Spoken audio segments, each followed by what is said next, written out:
All right, welcome everybody. My name is Dave Meyer with BizzyWeb. Delighted to have you here with us. We have about 15 people in the room at the TwinWest Chamber of Commerce, and we also have about 45 folks tuned in online. So welcome to the folks that are here in person, of course, and also to the folks that are online. For the folks that are online, you'll notice that there's a button from the homepage of BizzyWeb. If you go into the TwinWest Chamber of Commerce post for today on BizzyWeb.com, there's two items right above the embedded video that you're probably watching. And if you're watching that video, there's number one includes a link to the Google Hangout, to the Hangout on Air. If you click on that Hangout on Air, you will be able to ask questions via the Q&A tool.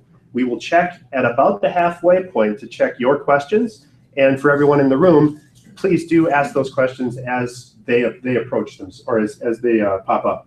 So let's get right to it. We're at a couple minutes past the hour, and I want to make sure that we take advantage of your time.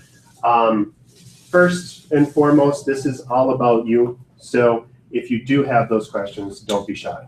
All right, so what are we going to get into today? We're going to talk about social media, and if you need additional questions or have additional things that you want to talk to me about, here's how to get a hold of me. I'm at dave.meyer@BizzyWeb.com or at facebook.com/BizzyWeb, Twitter @BizzyWeb. So go ahead and get a hold of us there. And on all of the pages going forward, we'll have a little contact info at BizzyWeb.com/cc. You can ask us more questions about what you're seeing today. Everyone that did register today is going to get an email with a link to download parts of these slides. There's lists and tips and tricks and worksheets that we're going to be including in that. If you'd like to be included in that, make sure to signify that with Jen, but you're going to get a link from us at the end of the event, or probably tomorrow. So BizzyWeb is an online marketing company that focuses on two big things. We are WordPress web developers, and we also build online marketing programs for our clients. So if you're looking for help in getting the word out in a concise way that's actually going to make you money and save you time, that's what BizzyWeb does best. When we build our websites, we build them so that they integrate with social media such that when you publish on your website, that act of publishing posts out to Facebook, LinkedIn, Twitter, Google+, Pinterest, and integrates with your online marketing, with your email marketing campaigns. So if you want to work smarter and not harder, talk to us. We do all of these things in two ways. First, the WordPress web development, but then also our Buzz Builders online marketing programs. We like to say, and we like to try to help our clients generate buzz without getting stung. So if you're interested in any of those things, let us know and keep us in mind. So why are we here today? Social media is tough. There's a lot of stuff to know. It's easy and it's fun, but it's kind of hard to do it for a business because we all know that there are so many things going on and everything's constantly changing. Facebook just announced a few more changes to their algorithm. Google just announced 2 weeks ago now almost, that anything that's not on mobile devices isn't going to show up in their mobile search results. So all of this stuff keeps changing, and you need to kind of stay on top of it. And any online marketing that you do needs to be done in a way that it's actually going to get you a return on investment. So that's what we're going to talk about today, how to get you set up and how to help you move forward in social media marketing. So the key thing here is you're not alone in all of this. 54% of small businesses and 57% of nonprofits say that they need help with online marketing. Now, this stuff isn't rocket science by any stretch of the imagination, but a simple Google or a simple search on Google will tell you that there are thousands of different people competing for your time and attention and thousands of different ways that you can approach that. We've been doing this for 16 years, and the social media part, we've been doing it since Facebook was brand new. So we can help you to kind of cut through all the clutter, and that's part of what we'll talk about today. So a lot of people have a bunch of different concerns. So going through the list, social media looks great, but I'll never have millions of fans. It doesn't matter if you have millions of fans. What you want to do is connect with the people that matter most to you and your business. Using new marketing tools sounds great, but I don't know what to say on social media. We're going to cover what you can do in social media to help you say something that's going to engage, inform, capture, and convert your clients. Reading what's being said sounds useful, but I'll never have the dedicated staff to do it right. If you use the tools that are available to you, and if you market smart, not hard, you'll be able to handle this by yourself or with a small dedicated team or with a small and part-time team. And I hear about new tools and networks every day, but I just don't have the time to stay current. Well, that's always a challenge. And that's why you talk to people like us, or that's why you attend events like this. So we're going to have these throughout the year with the TwinWest Chamber. So for everybody here in person, and certainly everyone that's online, would encourage you to keep an eye out for these types of events, because we're going to do, I think we have 6 or 7 more of these. And this is like the big overview. Oh, 3 more I hear. So we're going to do some in person. And actually there's going to be other partners that we're going to bring in outside of just BizzyWeb. We have 3 of them, and then the rest of them are going to be done with partners of ours. So what happened way back? Back in 2008, only 10% of people in small business said that social media marketing was something that they were looking at. You look at just 5 years later, now it's more like 87%. It's just the way business is done. It's over 90% now in 2015. And when people are looking at this, they're not saying, should I? They're saying, how do I do it better now? Because in the room, how many people here already have a Facebook business page or know the difference? Okay. Twitter account? Awesome. How about Google Plus? Kind of a geeky choice. Awesome. Okay, great. You're going to learn about all those and many more today, and we're going to talk to you about what to do, how to do it, and how to cut through the clutter in what you do. So what you do have is powerful. It's tempting to get discouraged by being a small business and not having massive amounts of PR power at your disposal, but you already have loyal and happy customers, and you have an excellent experience that you can share with your clients. And a lot of bigger companies can't share that as easily because they have to worry about the ramifications of 50,000 other people. I used to work at US Bank, and I ran the internal communications for the retail network, and there was always a lot going on, and any small change made a massive turn of the ship. So you can be small and nimble and just share what you do, and you have interesting and important things to say with everything that you do. Social media is all about the social part. And so being able to share your stories, what matters most to you, what matters most to your clients, and really in getting to the why of what people are interested in you for, is something that you own and that you can do better than anybody else. We are all experts in our field, even if sometimes we don't feel like it, because the people that we're marketing to know way less than we do. If you know more than somebody reading your Facebook page, guess what? You're the expert. So share that expertise and use it to your greatest advantage. So here's what we're going to talk about in the first half of the event, and then in the second half, we're going to get right into content. We're going to take like a 3-minute break in the middle. I usually let them go longer, but since we're going to be broadcasting live this entire time as well, we're going to keep it a little shorter. So if you do have needs, the restroom's right outside, and you can go in there at any time. I won't feel hurt. But make sure that we keep going as we go through this, because we've got a lot of fun content to go through today. So when we talk through the agenda, why use social media? What's the point?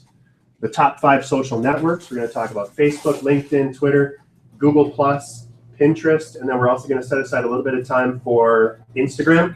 So if you're interested in any of those, we're going to talk about what to say in these networks, and then of course how to get started. So as we go through that, why use social media is our big first push. So we kind of all get why we should use social media, but the key thing is, your competition's doing it, and 93% of nonprofits, 87% of B2Bs, and 86% of B2Cs, companies are spending time on social media. Facebook just announced yesterday that 40 million business pages have been set up so far on Facebook.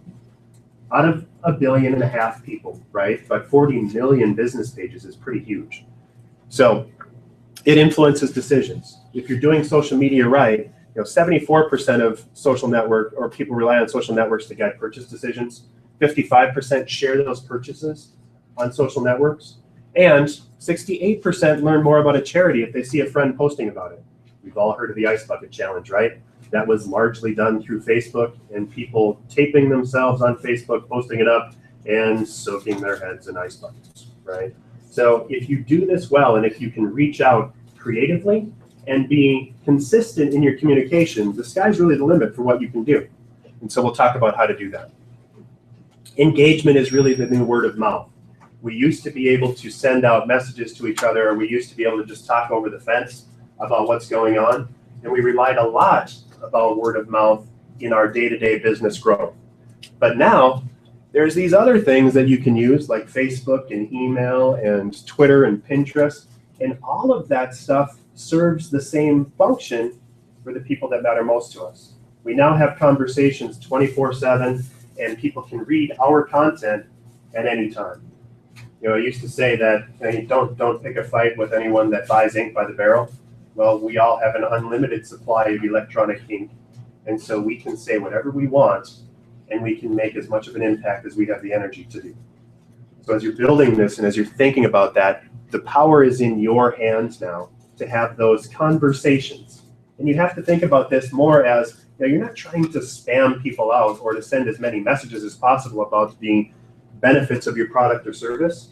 You're not trying to sell people 24/7. What you're trying to do is really engage them in what they do. We're trying to have conversations.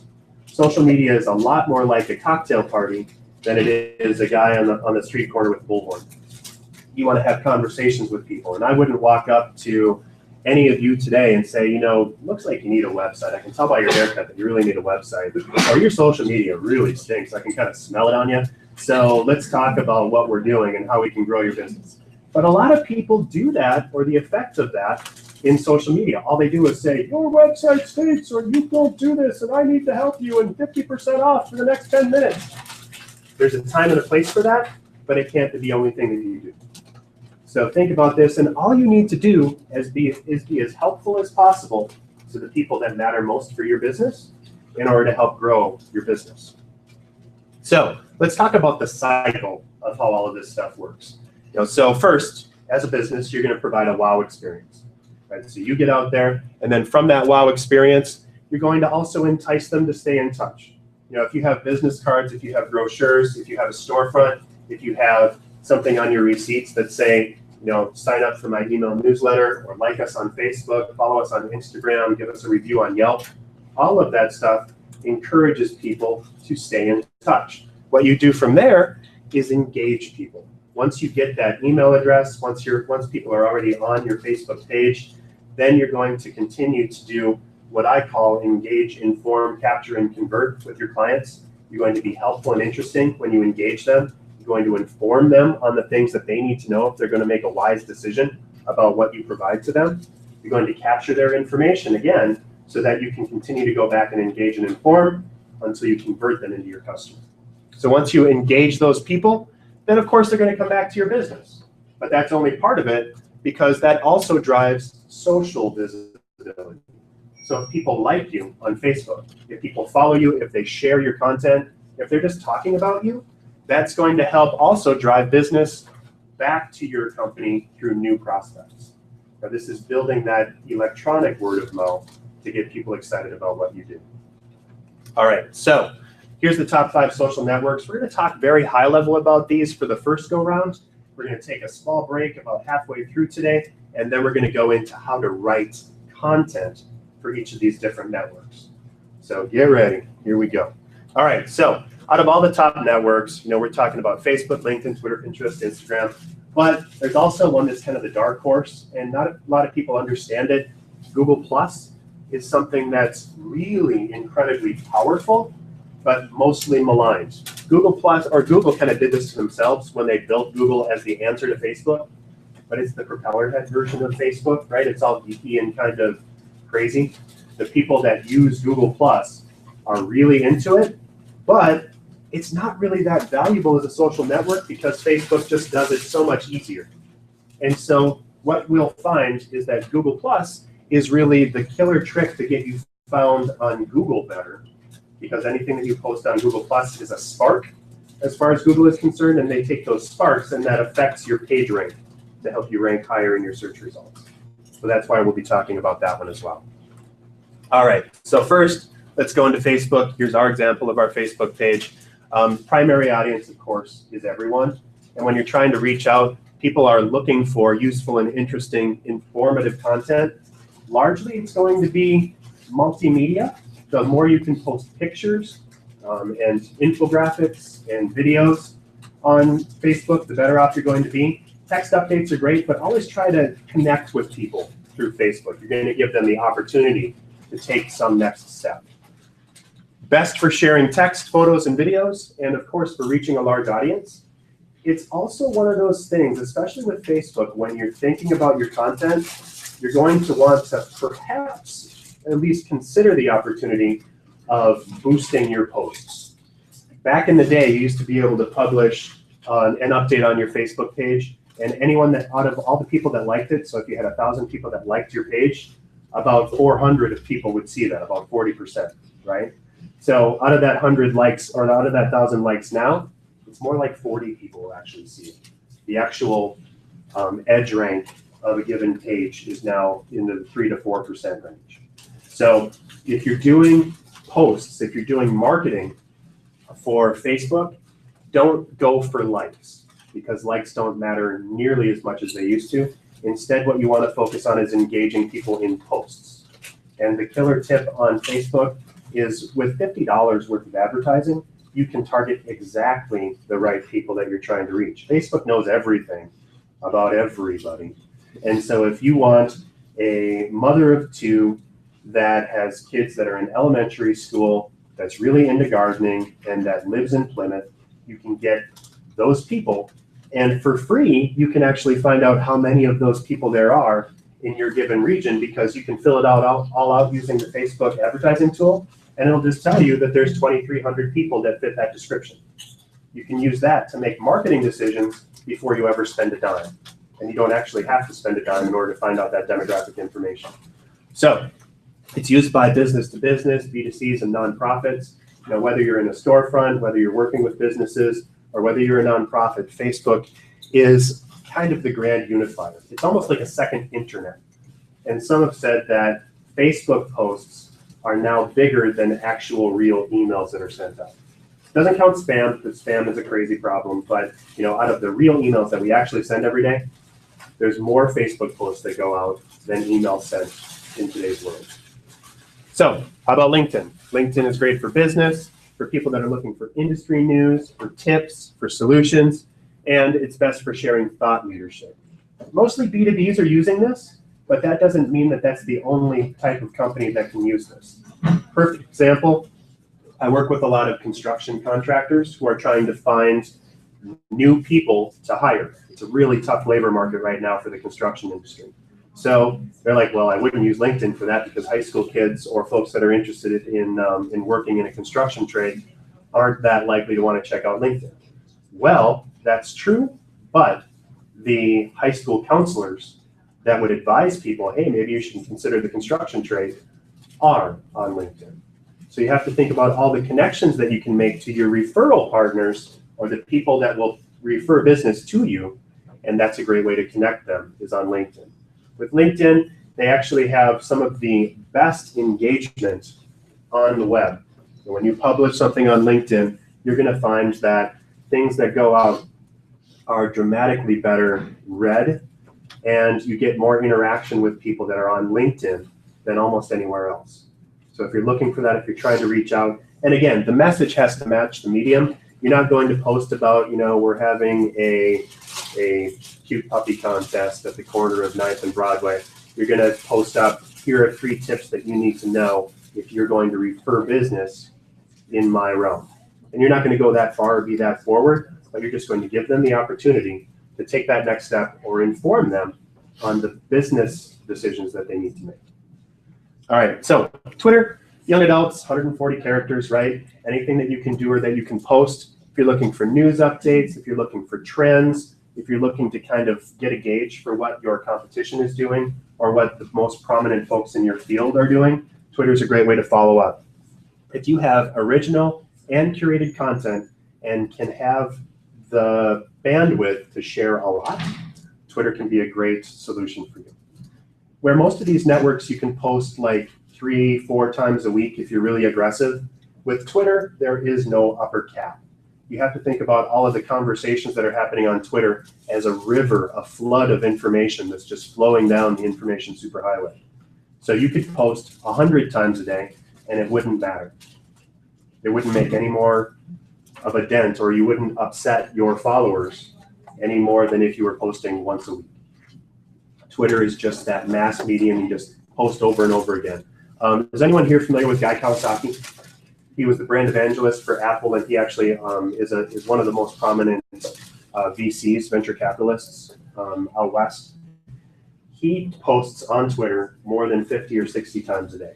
He has a staff that does this. It's not really him, but that's how he's grown his entire business. He's built best-selling novels, or gotten the sales throughput for best-selling novels by just posting interesting tidbits of information that all relate to what he does, building startups. And that's how he's grown his business. And it's all through curated content. Pinterest. Anybody here have Pinterest account? Anybody here? Yeah, awesome. Great. Okay, so Pinterest is mostly like, it's like an online virtual scrapboard, right, or a scrapbook. So you're going to post to different boards, and you're going to have images or videos that you can share that somehow illustrate your business or the opportunities. If you've heard of Etsy, Etsy and Pinterest are really kind of linked at the hip. If it wouldn't have been for Pinterest, Etsy would have never gone anywhere. It's a great way to share visual information. So for contractors or for businesses that have a lot of really interesting visual things to share, it can be a huge boom. And in the same vein, if you're in the real estate industry, Houzz, H-O-U-Z-Z, is almost identical to Pinterest. But instead of going to scrapbooks and boards, you do project boards. So photos, videos, product tips. If you're sharing visual content, how-tos and ebooks, and mostly B2C content, you can publish all that stuff out using Pinterest. Pinterest has a specific version of Pinterest just for business, and it's at business.pinterest.com. But you can take your existing boards and convert it to a business page, or you can create a brand new one from scratch. The thing between business pages and accounts on all of these networks is that business pages are publicly searchable, and that allows people to follow you without you having to follow them back. And you should definitely interact with folks that are on your networks, but that's the public facing version. It's like if you just have a Facebook account personally, that doesn't help you at all in growing your business. As a matter of fact, if you try to use Facebook to grow your business as a personal account, if you're friending everyone, Facebook will flag that and actually boot you off of Facebook. It's happened to clients of ours before they came to work with us. But LinkedIn, all of your personal boards, all of the things that you publish personally, that doesn't help nearly as much as having your LinkedIn company page. And we'll talk more about LinkedIn company pages later. Same thing with Pinterest, same thing. Twitter is kind of a different beast because there aren't such a thing as business pages. But I'm really hopeful that they come up with something. They have allowed through their online tool, through their mobile device, applications to have more than one login now for Twitter. But it's still kind of a hard row to manage. If you have 5 people that you want to upload tweets from, you kind of need to use a tool like Hootsuite in order to manage that. All right, Instagram is one of the newer upstarts. It's owned by Facebook, so don't think you're going to rebel from Facebook by going on Instagram because you're still doing the same thing. But young adults are looking at this primarily. It's a very visual medium. It's images and videos only, and they're all like square images. And the thing with Instagram in particular, it's highly curated and edited. With a Instagram photo, you get to attach different filters to it, like an old-timey filter, or boost up the saturation on it. And it's really kind of a tool for expressive photography and videography. So huge with kids mostly, and kids, I guess, is anybody younger than me. So there's a lot of kids out there now. There's a lot of folks that are just publishing this, and they'll be on Snapchat publishing things all day long. They'll send like 20 texts. They might put together some tweets or something, but then they're going to take that one premiere experience, the best picture they shot all day, they're going to throw a filter on it, and they're going to post that to Instagram. So it's kind of a more heavily moderated and curated form of content. But businesses are using this really well as well. Pretty much anything you would do on Pinterest, you can do on Instagram. but it's a lot fewer updates that you're going to expect, and you're going to want to make sure that you take the time to make a beautiful picture or a beautiful video and really kind of stitch that together. So, and then of course, Google+. So men, students, software developers, anyone that has a lot to say and is pretty propeller heady. Google+, by and large, they say that they have like 600-700 million people that are on it. That's kind of bokum, because anyone that has a Gmail account was actively badgered for quite a while to join Google+. And so if you've acquiesced to Google and said, okay, sure, Google, I'll join Google+, but then you've never been back to it, you're part of the happy 800 million, right? But probably only 200 million or so, or maybe even less, are actively using Google+. But we don't even care, because anything that you publish on Google+ is, again, a spark that's going to tell Google that you are serious about your online content, and you're using their tool to publicize your content, and you're basically telling Google, hey Google, this is awesome content that you've got to check out and make sure that you rank me well for it. So it's great stuff. And we'll talk again more about that. If you want to snap a picture, or this is going to be coming in the sheets that you've all got since you all subscribed today. But this is kind of the overview. So Facebook is for everybody. LinkedIn's more business focused. Twitter is everybody. Pinterest, mostly women. Instagram, young adults. Google, mostly men in IT. I'm not going to go through all the boring stuff, but just know that you can have this handy reference at your disposal, whenever you need it. So, any questions so far? Is there a good way on LinkedIn to convert all the connections? Because I've got like 600 personal LinkedIn connections, right, and like 2 on my business page. Right. Is there a good way to blast out an invite or a, because I'll post, being in video, I'll post videos on both. Right. Of course, the personal ones, because there are more connections, see more right engagement, and the business ones see virtually none because right no one follows it. That's one of the tricks with Google. Or with LinkedIn, there's not an active way to convert people from your connections to your business page. But what you should do is make it a regular reminder to say, hey, we're sharing all kinds of cool information and helpful stuff on our LinkedIn company page. Okay. And you can even go further and set up showcase pages for different types of things that you do. Okay. And then people can integrate. So BizzyWeb, we have our own page at linkedin.com/company BizzyWeb. And we have a sub page for our busy webinars that are just like one thing that we do. And we have a sub page for our online marketing tools, so that people can just follow that information. And we set it up so that depending on what we publish on our website, the category that we give our posts automatically categorizes into the right page, so that people can just subscribe to the content that they need. Okay. But then the other thing, you have an email marketing list you're working with, like a Constant Contact or a MailChimp or something like that. You can broadcast that out. Be sure to remind people that here's where they can follow you, but tell them what they'll get out of it. So okay. On LinkedIn, we're sharing helpful tricks. We're sharing, common ways to get the most out of your online video. We're sharing, the best things that we've done lately, and, war stories from the street or whatever, right? So give them the reason to follow you, and then they will. Awesome. Nice. Great question, David. Thank you. Okay. So high level, we've already found out what the top social media networks are, kind of an overview of what each does and where it's apropos to use them. But now, what the heck do you say? So here's some detail on that. So first, 50% of everything that you do should be designed to get likes, shares, or comments. I've mentioned this once already in our conversation, but engage is the first 50%. I have a 4-step process. They've winnowed it down to 3, but engage, inform, capture, and convert is my 4-step marketing process. This is all the engage part. So you're going to do entertaining things. You're going to post polls. You're going to design and post up pictures or helpful bits of information, right? Posting up images and video. So that's engage. The next 30% should be to be useful and informative. That's the inform part, right? So you're going to educate people on the things that you know. I see David has a BNI placard.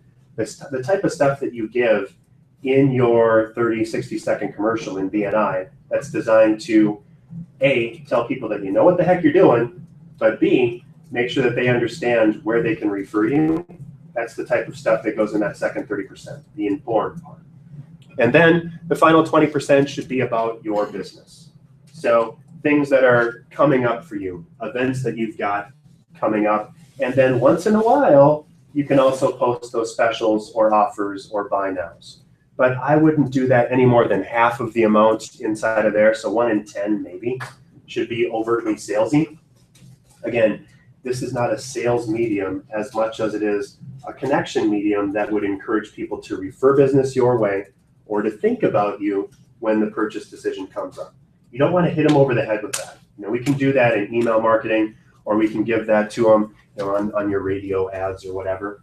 But we have the opportunity to engage people in conversation in social media. So the best use of this is via this setup. So about half of it should be getting likes and shares, the engaged part. 30% should be useful and informative, be informed, and then capture their information, get them to take that next step is 20%. And we'll talk about what that looks like on an average day as well. So as we look at this, here's an example of the 50%. So fill in the blank. I'm thankful for blank as a small business owner. You're trying to engage them. It's a poll. So people just fill that back in. Constant Contact did this. They have a whole bunch of followers. So they had 69 people respond to that. Not bad. Here's another one. Components of my Thanksgiving dinner were purchased locally. I'm thankful for small business and Thanksgiving leftovers. So an interesting, helpful, kind of funny image, right? EE cards, some EE cards is great for this. You can post your own text on top of things and be funny. One word about humor, everybody has a slightly different sense of humor.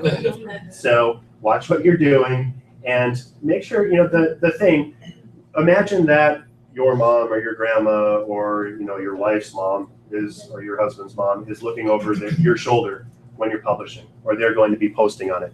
Don't post anything that's overtly political, because you have one set of viewpoints and half of the population has the opposite, right? And same thing with religious posts or other things like that. There's a lot of people that are making a whole lot of stink about all of the social unrest that's happening in Baltimore right now. That's absolutely warranted, and that's fine on your personal page. But on your business page, you want to make sure that you're leveling that out a little bit, because what you're trying to do is engage your clients and not turn off half of them or 3/4 of them. And everything that you say can and will be used against you in the next purchase decision of your client. There are people out there that have done some really, really dumb things. Who knows the story of Justine Sacco? Okay, well, Justine Sacco was hopping on a plane going to Africa last year, and she tweeted. She's a PR executive for a large PR firm. She jumped on the plane and she said, "Heading to Africa, hope I don't get AIDS, just kidding, I'm white." And she was hopping on a plane, so guess what she did? She shut off her phone for 14 hours. By the time she got off the plane, she had lost her job. She had a meme after her, and a meme is like an internet thing. And so all of these people were like, "Where is Justine Sacco?" and all this stuff. And she was an international sensation, largely known for being one of the worst human beings on the planet off of this 130 characters that she posted as she was jumping on a plane. So if you're having a conversation with your kids or your grandkids or, neighbors' kids, we have to have the sex talk, we have to have the drug talk, we also have to have the social media talk. You have to imagine and you have to post and you have to experience life such that everything that you do is going to be captured for an eternity. Even if you publish something, Justine deleted that tweet, but everybody had already taken pictures of it and cross-posted on their own networks by the time she got back. So terrible, terrible stuff. So just be careful with what you do. And then to create content, people will want to share, your content should, and then fill in the blank, right? So helpful and interesting stuff.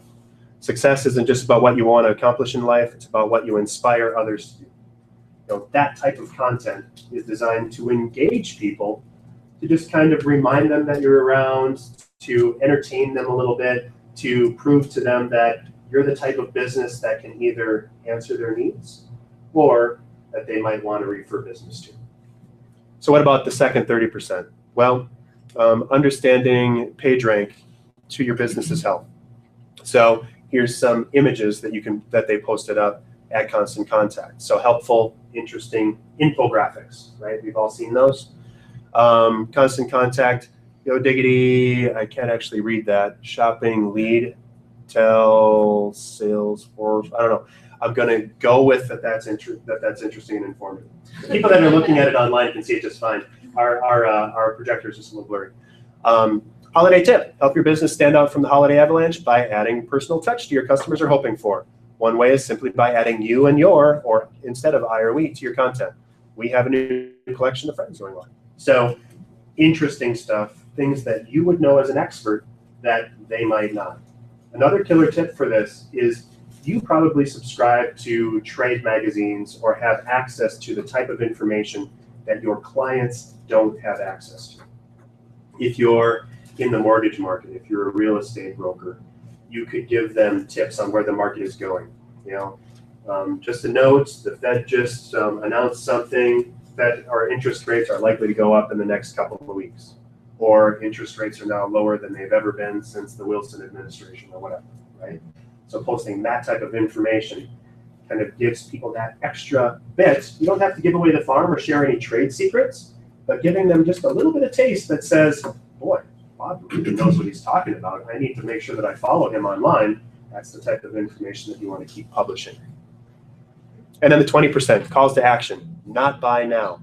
So here's an event invitation. And here's another thing where they're just kind of saying, you know, for the next couple of minutes, we want you to follow us on Constant Contact, and here's what we can do for you. So that's giving them the opportunity to take the next step. That's like me, that's subscribe to my email marketing list, that's download this white paper. You're wanting them to take some action out of this. And again, it's not always, and certainly not mostly, an overtly sales-oriented message. It's okay to do that, but it should almost seem like a foregone conclusion because you've been so helpful and so interesting this entire conversation that they're like, man, how do I take the next step? Like, oh, by the way, here's how to do it. So that's the tenor of it. It doesn't always come out with the equivalent of just saying, hey, you want to buy a watch? You don't need to spam. Let the Cialis people do that. All right, so unwrap big savings this Cyber Monday, that kind of stuff. So with content, here's 3 questions that you should ask if you're looking for ideas. First, what's new at your business or organization?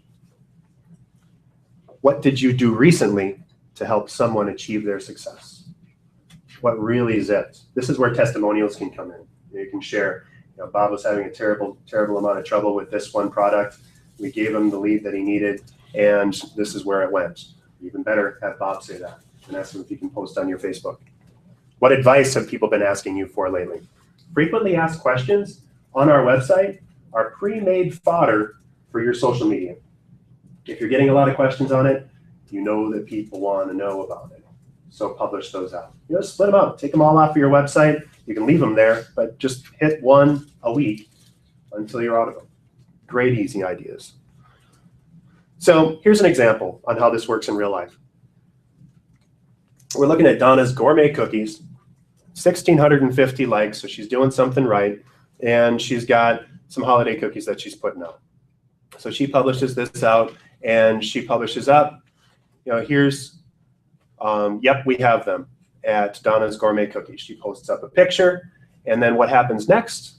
All of a sudden, she gets a bunch of likes. People are looking at this. Out of the 1,650, you know, it's probably about right. About 10 people had clicked like on that. Every time that somebody clicks like on that, other people are going to see that they clicked like. So if I like Mary, or if I'm connected with Mary and Mary likes something, I'm much more likely to be able to see that in my feed when I visit it. Okay, so then look at these adorable holiday cookies. Since they're from Donna's Gourmet Cookies, I'm sure they taste even better than they look. You know, so you know, she's not a paid representative, but I would pay her because that's a pretty awesome testimonial. And then where's Donna's located? Would love to order some. So again, we're just posting up. All they did was publish a picture and say, yep, we have them. And that came from there and drove traffic and interest to a site. So what do I say, exercise? What's something that you could share this week that's entertaining and invites conversation to take care of that 50%? What's something you could share this week that's about your industry, hints or tips or is curated? And finally, what's something you could share this week about your business, but it's not necessarily about buy now? So think about that. And again, these tip sheets are coming to you after the event, so don't feel like you have to scribble these down. Although certainly if you have a zinger, share it here and be sure to write it down. Anybody have any great ideas or great examples from their business that they could do in any one of these three? Yeah, we could do a poll and ask employers, we're an employers association, Sure. what they're doing in this tough job market to recruit. Absolutely, yeah. So what are you doing? The economy stinks. Everybody's looking at stuff. You know, what are the 3 biggest things that you want to say to your boss if you got that next job or whatever? Cool, awesome. All right, so let's talk about how to get started today then. And then I think we're getting pretty close to the time we're going to take a little break. So get started today. First, start with Facebook. If you're wondering what to do, and if you haven't set up a Facebook page, just go to your Facebook account. If you don't have a Facebook account, go to facebook.com and they'll drag you through it and it shares with you everything you need to know. But then all you need to do is go to facebook.com and create that page. In order to create a page, which again is completely separate from a personal account, you just go to facebook.com/pages. You can type create if you're feeling extra limber in your fingers, but facebook.com/pages, there's going to be a big green button that says create your page now. And then from there, you're just going to fill out all of your information. You want to make sure that you have an image on the top of the page. You want to make sure that your icon for your business is square and small. So a lot of us actually have horizontal logos, right? That's kind of a problem in social media because we all get these little itty bitty thumbnails for Twitter and Google Plus and Pinterest and all that. So either engage with your graphic designer to help you figure out a way to square off that logo, or focus on one part of your logo, or come out with something that can be used as a easily recognizable mark of your business. If you are your business, that's easy, use your face, right? So just publish out something, you know, but certainly in all of these things, don't publish a whole body picture because then you're this itty bitty little thumbnail that nobody can see. And worst thing you can do is not publish an image at all, because that's a strong indicator that you A, either don't get social media, or B, you couldn't be bothered to take 10 seconds it's going to take to shoot a picture of yourself and post it on Facebook. So take that extra time, and that's a huge indicator of quality, and you won't get many likes at all if you haven't taken the time. With this with the latest Facebook redesign, all of the about information is now hugely front and center. So make sure that you take some time, especially if you haven't looked at it in a while, to fill out more information about your about section or in your about section. Put a link to your website in that about section. You can list your hours. You can list your location if you have a storefront. Give why people should interact with you right inside of that section. It has to be short because it's going to show up on that main page. But if you can come up with a zinger of a paragraph, that's going to make all the difference in getting people to take the steps that you want them to in your online marketing. Add a logo, add a cover photo, and then you kind of just got to start posting. It's not rocket science. Again, kind of steer clear of the hot topics or the crazy stuff from either your side or someone else. You know, try and look at the other side, and boy, you know, posting about, you know, how I really wish the NRA would step up and let me have that 75 caliber rifle might not be a great thing, especially if you're a yoga studio, right? So, you know, think about that. Step 2, tell people you're there. You've taken the time to set up your accounts. Now get out with your email marketing or with your website or on your business cards or on your receipts and give people those links. Let them find where you are. You can do email marketing, you can do it in store, you can set it up on your website, put it out on your events. Just give them every possible connection. Just, you know, don't be shy about this. You're spending time on it. This is how they get to continue the conversation with you. And even if you hate Facebook, you know, I wouldn't ignore it because a lot of people dig it. And as a business, you can be completely separate from your personal life on Facebook, which is another one of the best parts about having a business page versus a personal page. You need to have a personal profile in order to create a business page, but that lets you be you without worrying about the business side, and it lets you share only business information and helpful and interesting things that your next customer would be interested in. So think about that.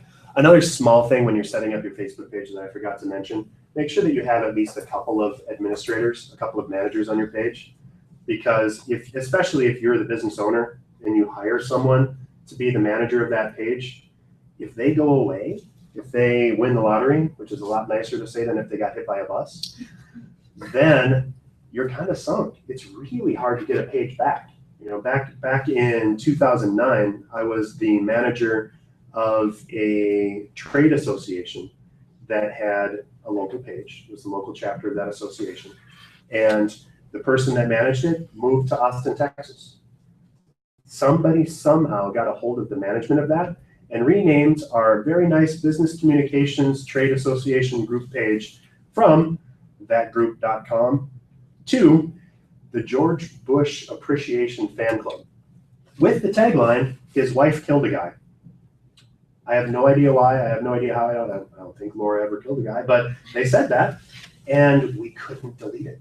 We sent notes to Facebook all over the place saying, you know, please get this down. This is crazy. You know, this is, you know, this obviously has nothing to do with our business anymore.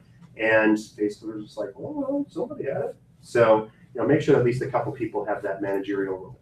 The good news is that you, if you set it up as the owner, no other manager can take your content away from you.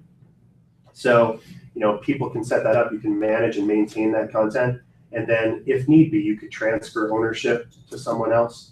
But always make sure that the business owner or the person that has the most at stake has that ownership of the page. You never want to give ownership of your page to someone that may transition out of the role. So, questions about that? Pretty simple. If you have problems with that or if you've been stung with that, let me know and we have ways to get around that. Put it on your business cards as well. So tip 3, start posting. We have some of that content teaser stuff to start thinking about that. Just be you online. Think about what you normally do in your networking. If somebody comes up to you in an elevator, what's your little elevator speech? What do you talk about? What's interesting in your world? And start sharing that. And think about, you know, the 50, 30, 20, or the engage, inform part of the engage, inform, capture, convert. Just write stuff that's fun and that's interesting. So the 3 questions, and then of course, just ask your audience. You know, what are you most interested in? How can I help you today? You know, what do you want? The doctor's in, right? Share that. That kind of stuff is fun. So here's an example of a week of Facebook posts. You're trying to think about what on earth I'm going to do. So Monday, you know, Monday motivation quote. I'd be careful with quotes. You know, they say Monday motivation quote, but you know, anybody can Google quotes and publish them up. Unless it really resonates with your audience, I wouldn't rely on quotes too much. Tuesday, did you know? Or check out these tips and notice that we're rotating around a little bit. Monday is in the morning, Tuesdays at noon. Check your visits, check how many people are liking or interacting with that post. We have great analytics at our disposal and the insights. If one day of the week is always off the charts for you, that's your big day to publish content. Wednesday, fill in the blank in the morning. Thursday, having a sale this weekend. You know, that's getting pretty close to the whole sell, buy now kind of thing, but that's only 1 in 5. And then Friday noon, fun fact. You know, people are mostly interested in goofing around on Fridays. Don't tell my boss that, but you know, that's what we do. So how about you? You know, what are you going to do? So you can write this down. Again, you're going to get this. So you know, don't feel like you have to fill it out now, but think about this stuff. It doesn't have to take a massive amount of time to be successful in social media, but it does take some. So dedicate 20 minutes 3 times a week, or if that's too much, dedicate a half hour once a week. And then the key is marketing doesn't really happen unless you're measuring. So make sure that you're measuring your results on this stuff. If you take all that time to put out a Facebook post or to do a blog post that on your website that goes out to all your social networks, figure out if it's doing anything. If you get crickets when you publish out, you know, if nobody says anything, nobody does anything, that's a good indicator that you should try again with a slightly different approach. Whether it's a different time, whether it's a different tone, whether it's a different type of thing. You'll see this all the time in LinkedIn groups. where people will go in and they're not heeding our advice because they weren't blessed enough to tune up to one of these, and they'll post, for the next 30 minutes, we've got this great offer and deal, and if you buy now, it's going to be awesome. Crickets. Nobody answers, and as a matter of fact, if the admin of that group is paying attention, they might even boot them out of the group. You don't go into a group and immediately start selling. With groups on LinkedIn in particular, maybe 1 in 100 you can post a special dealer offer, but you really have to build a rapport with your group if you're going to get any kind of a feedback on that. And it's okay to publish events and details like that as long as it has some redeeming value. But if you're in the cosmetics industry and you say, come on down for this thing and we're going to have a party, that's getting close, or you don't want to just do that, right? So you need to make sure that you're rounding out all of your content, because nobody wants to be cornered in the back of the room with somebody that's just trying to sell them something. So that's where we go. And then there's some simple tools that you can use. There's free and low cost tools in Constant Contact. It's $45 a month for Constant Contact to do marketing and emails and surveys and event management. That's how we got you out here today. You probably saw the Constant Contact event management email. It makes it crazy easy to do all of this stuff. And there's also simple share tools. This button will let people share to all of their friends if they think that this is going to be a helpful and informative thing. Did anybody get shared this content, or did anybody get shared this event today? You were just all on the TwinWest list? We got that? Cool. Well, Allison didn't have a choice. She got to come. But okay, awesome. Like Hootsuite for free, you can post to all of your networks with Hootsuite. Or if you have a bunch of different people that you want to post, up to 5 can post. Or you can add 1 additional for each $5 a month that you add with Hootsuite. So if you want 2 people to be able to post on all of your networks and want to manage that, you can just get a Hootsuite Pro account. The problem that I have with Hootsuite is that when you publish to Hootsuite, if you post a link to your website, it goes to ow.ly and then a short little code. Well, you have fantastic content and you spent all that time to create that article. You just gave Hootsuite the SEO link juice for that because it went through their server. I just publish something up to your website, to BizzyWeb.com, to yourdomain.com, instead of wasting that through a Hootsuite.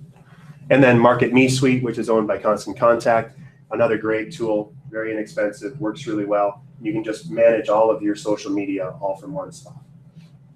Beyond scheduled posts, you can also set up searches with some of these. You can set up searches of your streams in Hootsuite and Market Me Suite. All of that's easy and it's simple, and it's certainly easier from one dashboard to maintain everything and keep up. Certainly have your business in that search yourself, and if there's a hot button topic that you want to make sure that you can comment on, you can search all of the social networks for that content and then add to that conversation, which is really kind of cool. And you can monitor what others are saying, and then again, spend 3 to 5 times a week, 20 minutes at a pop. Just set it right after lunch or right before lunch, right before you go at night, first thing in the morning, while you still have some vinegar in you, right? So try to set something up. Make sure that you hit that after your first cup of coffee though, so that you don't so that you spell everything right. So, but fun, easy, and you just got to play with it. To get more followers, follow your best customers, follow your referral partners, and interact with them. Post some links out. Make sure that you share what you can do and that you're trying to get out there. I spend at least 20 minutes a week on LinkedIn just curating relationships with people that could refer business to BizzyWeb. And that's lawyers and accountants and chambers of commerce and anybody that tells businesses what to do. I'm interested in making connections with.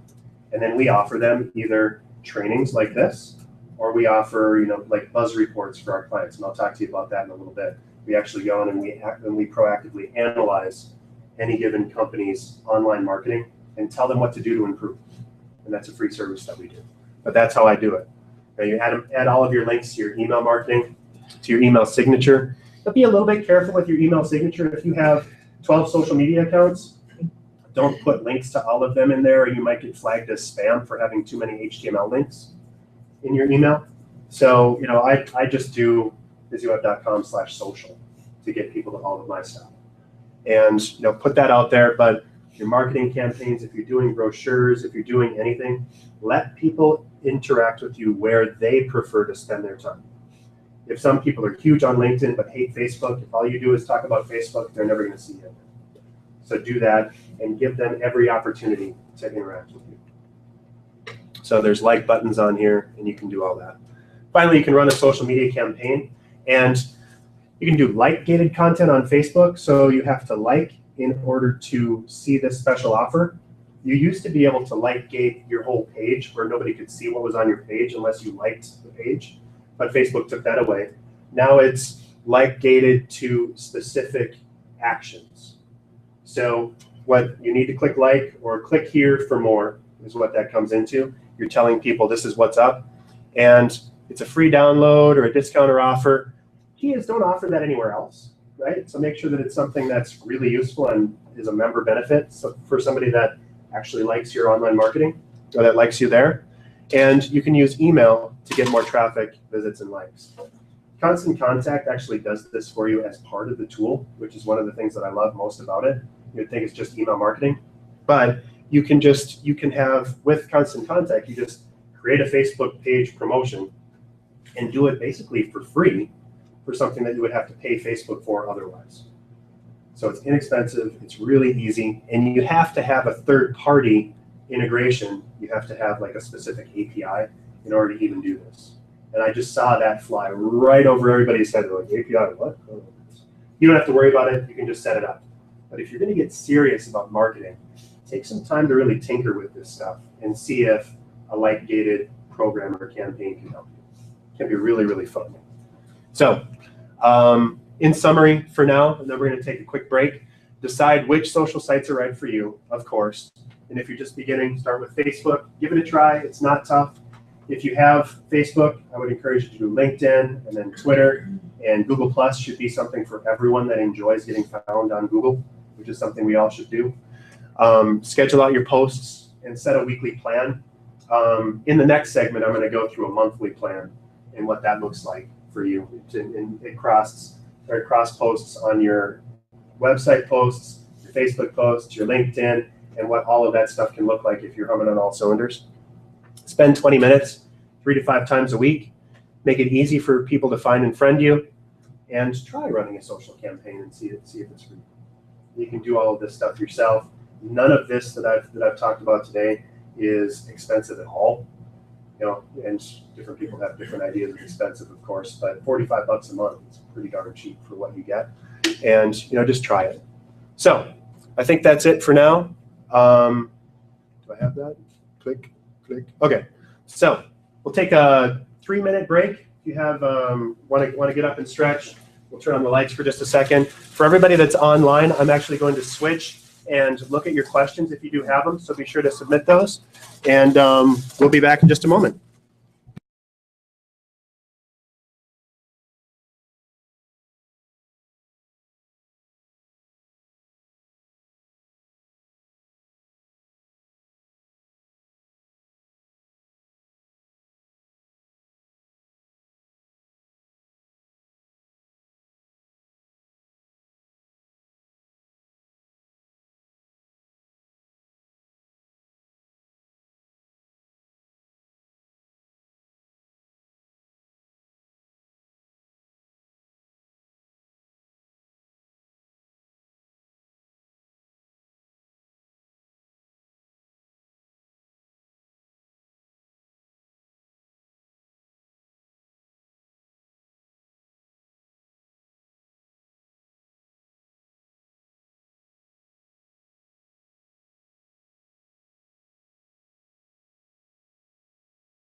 Welcome, everybody. Thanks for hanging with us.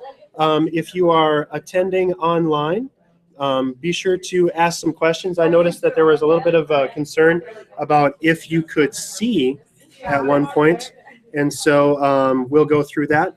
While everybody gets back into the swing here, I am going to take just a couple of these questions and answer them. It says, we're a wholesale countertop fabrication and installation company with a fairly large number of dealer, remodeler, designer accounts. Of the marketing you mentioned, which do you feel is best for us? So I'm going to answer that really quickly. So for a wholesale countertop fabrication and installation, I'd say Pinterest is going to be brilliant for you, making sure that you're connecting out with the right people, sharing on house, sharing on, a little bit of information on Facebook, of course, because everybody should have Facebook, and then Google Plus for your accounts. But if you had to pick just one, I would probably go first with Pinterest and Facebook. So Ursula, I hope that helped, and feel free to follow up with an additional question on that. And then everybody else looked like they were just having some issues getting on. So again, be sure to answer or ask those questions if you do have them. If you click on the button for the live video, there's a big green button on the bottom of the live video presentation that allows you to ask questions. You need to be logged into Google Plus to ask those questions, but small price to pay to be able to connect with the experts. If you can stump me for something, we'll get you some bit of honeys and we'll mail it to you if you're online. So let's continue on. Your social, you've got all this stuff set up. So now what? What are you going to do now? So let's talk through some of that. First, we're going to go through how to create content. We're going to talk about how some other companies are using this. So for each of the networks, we're going to show you some examples of how great companies are taking their online marketing to the next step. And then we'll get into etiquette and how to measure and know if it's working. So there's some really cool stuff that you might not think of until you really start digging in. And certainly if you haven't started all of these programs yet yourself, you might be surprised at some of the things that you're about to hear about.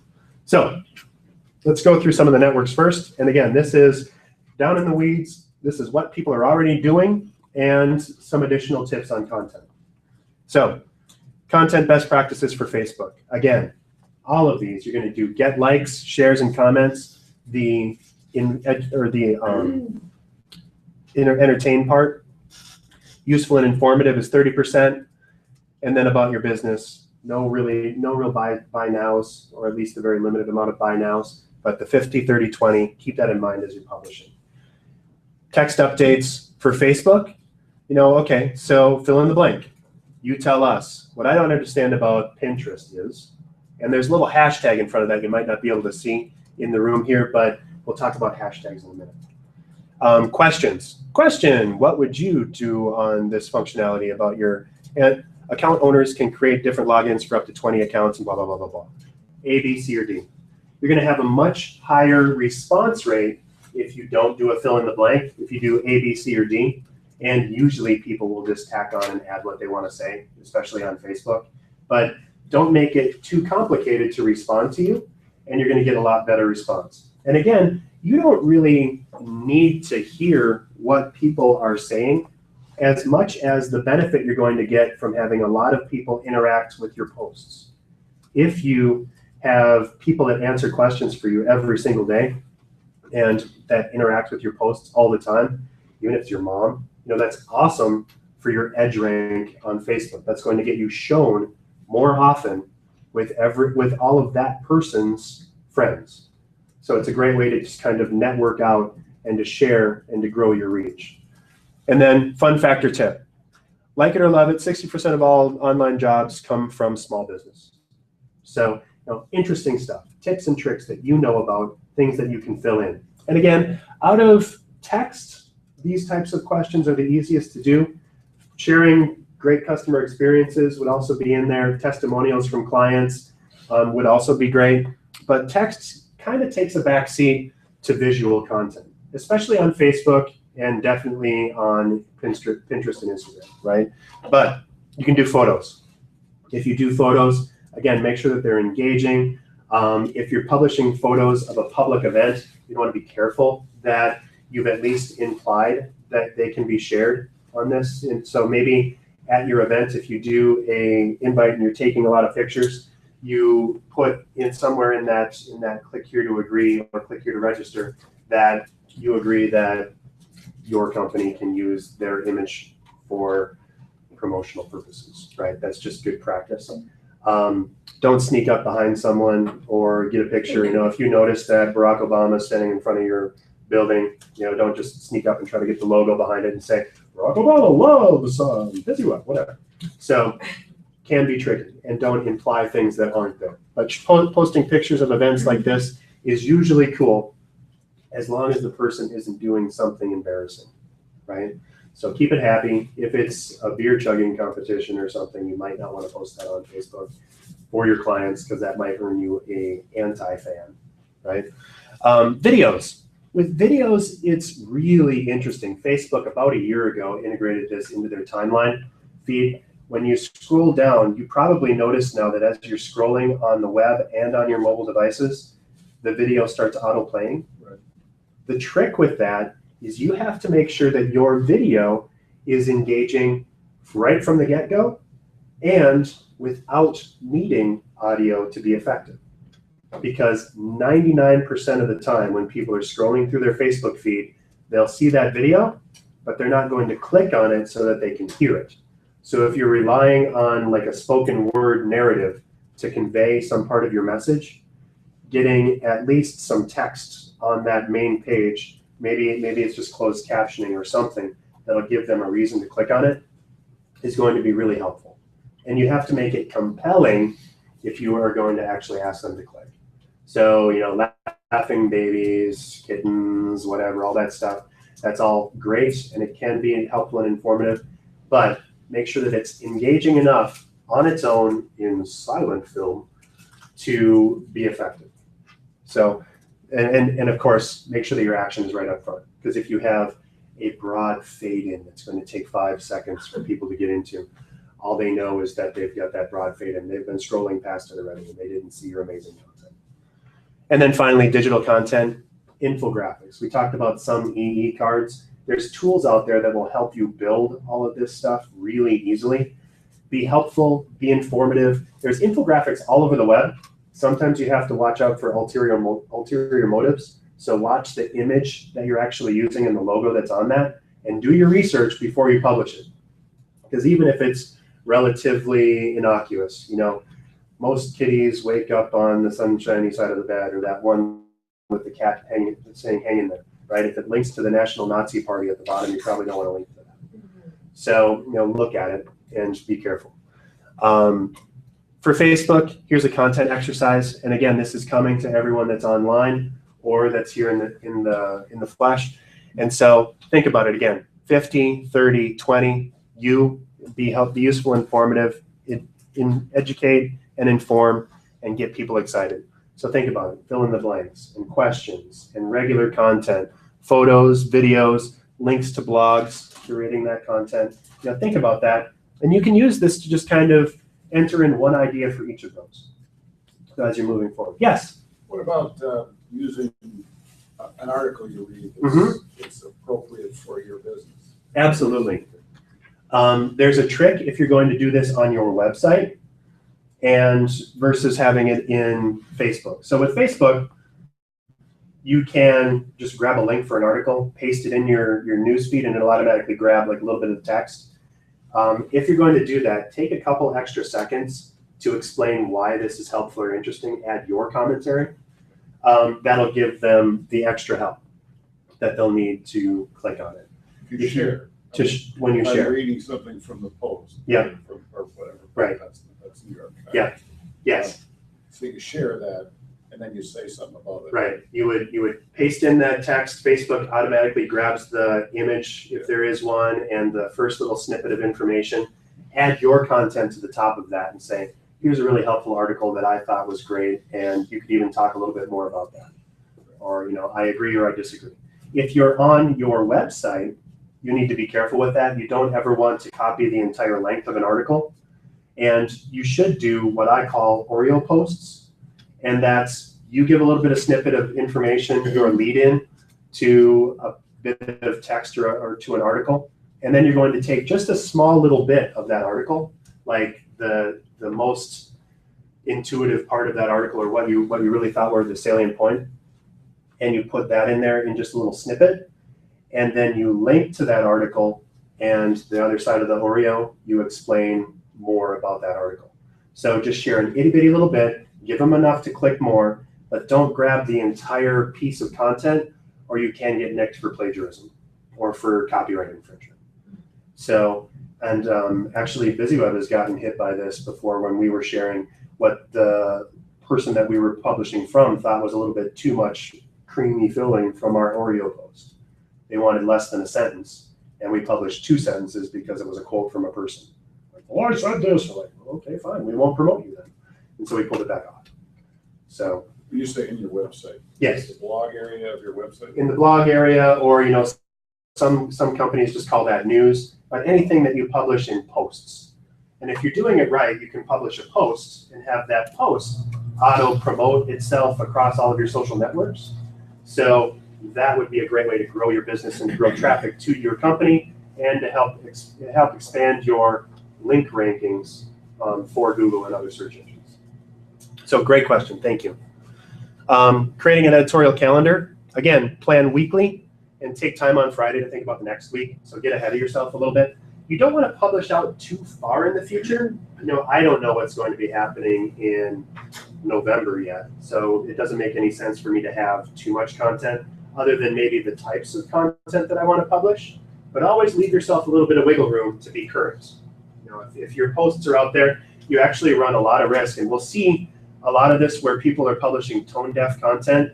Right now, saying I can't wait to go to an Orioles game or whatever, would probably be a bad post, right? So, but if you did that 3 weeks ago, and we're just going along with the baseball schedule or whatever, you could publish that out. You could get in a lot of trouble. So, think about that and keep an eye on your upcoming posts so that things don't fall out of favor. And I'll talk about hashtags and how to kind of ride the lightning of some popular things that are happening safely, because it's really easy to say dumb things about powder keg topics, especially when you're just kind of auto-posting things out. Here's how others are using Facebook. So Boloco, they're out of Texas, and they ask questions. So today is our 597th day in business. How should we celebrate 6,000? Sharing multimedia. So sharing a YouTube video, super easy to share videos if you have content on YouTube or if you have content on your phone. They're helpful, so they're answering questions to their clients, offering details, offering things that they know about that their clients don't. They involve fans, so Fan Appreciation Day. Thank you so much, Bill, for joining our page. How can we help you today? And then they take it to the next level. So what do you do next? First, try a fill-in-the-blank question or some other type of post. You got to just get out there. If you look at your Facebook page and the last post was from February 2012, that's probably a bad thing, right? So get out there and try to publish at least once a week. Go easy on yourself. A lot of times, I'm going to talk about how many times you should post, but it has to be good for you, and you have to be able to be consistent with it. So start small, just do Facebook if that's going to make sense for you, and then just commit once a week at least. I'm going to post something, because when people find you, when they post something, the second thing they do after they find your content and your information, if they liked it, they're going to research you, right? They're going to look back in your timeline to say, well, what else did Mary have to say? Or they're going to go to your website and they'll say, well, gosh, I want to know more about this company. It seems like they're really doing some cool stuff. That's the other trick. Don't spend a ton of money and attention on marketing if your website is mediocre or terrible, because you're just accelerating the process of people wondering if they should work with you. So make sure that you have that. All you need is a one-page something that's going to back you up.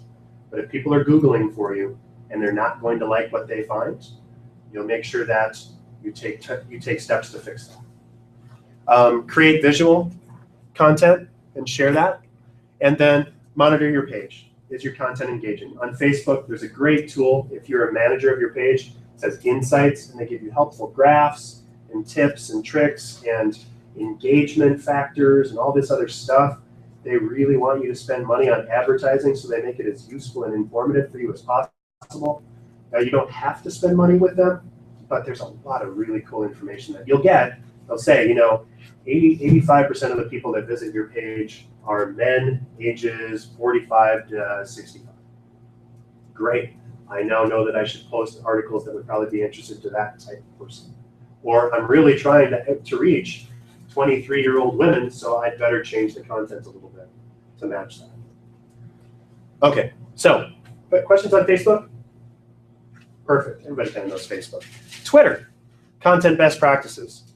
Creating and curating is something that you should do on Twitter. So sharing links, sharing helpful information. Created content is 4 tools to help you do this. Social media plus email marketing equals success.